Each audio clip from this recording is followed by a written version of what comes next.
Let's talk about the filter feature.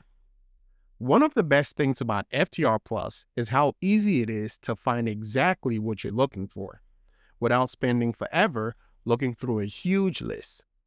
Let's say you have a store where you sell vintage clothes online. You only want to find sorters so you can buy bales of vintage t-shirts. Instead of looking through the entire directory and going over everyone like nonprofits and collectors and distributors, you can use the filter button to show only sorters.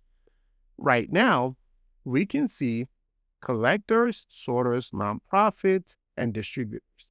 But when we go up and use the filter to narrow it down to just sorters, it automatically eliminates the distributors and the nonprofits and leaves us with just sorters.